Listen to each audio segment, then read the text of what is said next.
Hey, good morning. Yeah. I'm Turley. Yeah, she called me and told me that she had an issue up here about my grandson being in a dress. I mean, I'm trying to see what the issue is about that. Okay, you'll have to talk to Dara. Who's She's the Dara? director. She's down in the other classroom. Is she the one that was in charge of the kids while my grandson? I was, but I can't talk.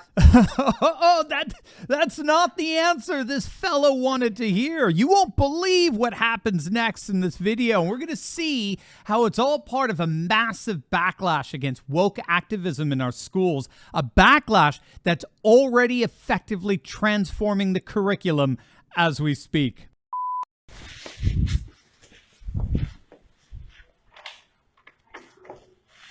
Hey, good morning. Yeah. I'm Turley. Yeah, she called me and told me that she had an issue up here about my grandson being in a dress. I mean, I'm trying to see what the issue is about that. Okay, you'll have to talk to Dara. Who's She's the Dara? director. She's down in the other classroom. Is she the one that was in charge of the kids while my grandson? I was, but I can't talk to you. Why? Because you're not on the form. So we'll have to get Dara up here and see if she will let me talk to you about it. I mean, first of all, I'm coming down here because we don't do that. The transgender and all that. We don't do that. I understand. I don't need And I don't appreciate you encouraging him to put on no dress for the second day too. I don't appreciate that. And don't think this is going away. I'm going further with this. Okay, you can go down and talk. No, I'm Dara. not done talking to you. I'm letting you know the next time that you put any kid in a dress, we're gonna make you go viral. Okay, you need to go talk to my director because I, as a teacher. No, I'm letting you know I got an issue with you about that. I'm not playing with you. I'm sorry that you feel that way. Yeah, I'm sorry that you feel that way. But you should have called me before you made the decision to put my grandson in a dress. Okay, you can speak to the director. No, I'm speaking to you. Please do not talk to me in that tone with my children I around. wouldn't be up here if you wouldn't have put my grandson in no dress. Again, Well, do what you got to take it do. up with Miss Dara. No, I'm taking it up with you. Please lower your voice. You're in a classroom. I'm taking it up with you. Well, you shouldn't have put my grandson in no dress. He's two. This ain't over with, all right?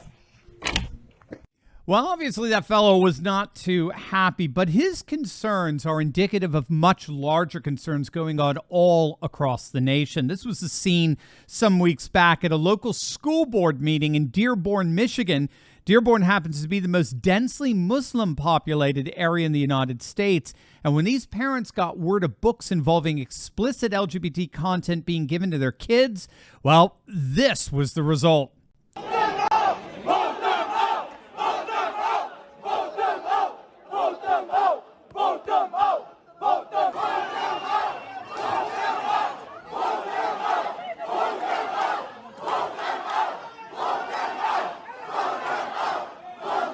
Now, keep in mind, this is happening in one of the bluest of blue districts in the nation. Dearborn votes 70% Democrat. And this district that votes 70% Democrat is rising up and pushing back against one of the major constituencies of the Democratic Party. And that, of course, is, in this case, the LGBT community. But they're hardly alone. No one, and I mean no one, has stood up to woke propaganda infecting our schools more than the one and only Ron DeSantis.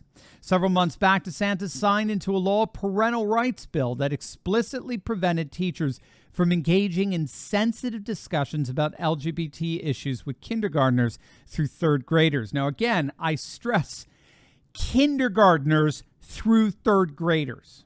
Okay, it was and it remains a very popular law on both the left and the right, interestingly enough. But astonishingly, the Disney Corporation, led by their then CEO, Bob Chapek, who's since been fired, but they decided to go all in with the far left that rebranded the law as the Don't Say Gay law, claiming that it discriminated against Florida's LGBT community. But again, the backlash against Disney was immense among parents. A Rasmussen poll came out and found that parents disapproved of Disney's opposition to the law by a factor of 2 to 1. And then the Florida legislature turned around and retaliated against Disney, officially stripping Disney of its self-governing power and special exempt status in Florida. Needless to say, Disney raised the white flag. They fired their woke CEO and are now trying to build back trust in their brand among parents. But that's all just par for the course with DeSantis. He just got another huge victory over woke teachers this week that you're going to absolutely love. But first, gang, you may have seen our good friend Mike Lindell the other night on the Jimmy Kimmel Show this week, standing up for election integrity, and we can stand up for Mike by clicking on that link below and treating yourself to or a loved one to a warm, soft, comfortable MyPillow product. And gang, Mike has just rolled out his MyPillow 2.0, his newest version of the iconic MyPillow, now with a new fabric temperature regulating technology that keeps you comfortable all throughout the night. It's absolutely wonderful. And you can get the same amazing savings as always if you use my promo code Turley. And classic MyPillow is normally $69.98, but if you use promo code Turley, you'll get the same classic MyPillow for just $19.98. And that applies to over 200 products in their catalog. So don't wait.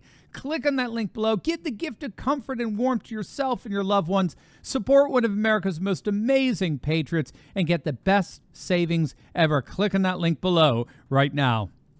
Ron DeSantis has chalked up another major victory in his battle against all things woke.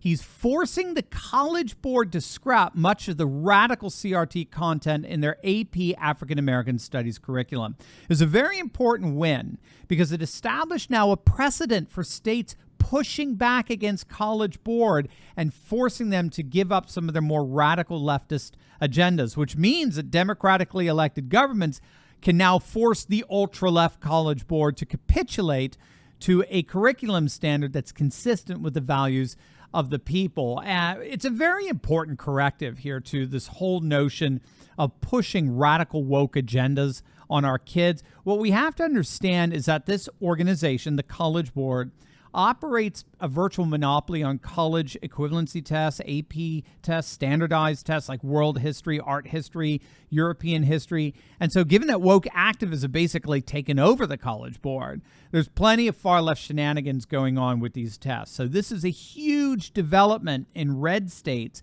finally pushing back against all this cultural Marxist absurdity. So obviously we'll be keeping an eye on how things develop here. But right now there is no question. There is a huge backlash against all things woke going on all across our nation. A backlash that seems to grow with every new shocking revelation of what's happening in our classrooms, which means that we can be sure that this backlash is just beginning. As always, make sure to smack that bell and subscribe button. You'll definitely want to check out my latest video on a woke reporter trying to shut down Jordan Peterson on the Bible, but you're not going to believe what happens next. You're going to love it. Make sure to click on that link, and I'll see you over there. God bless.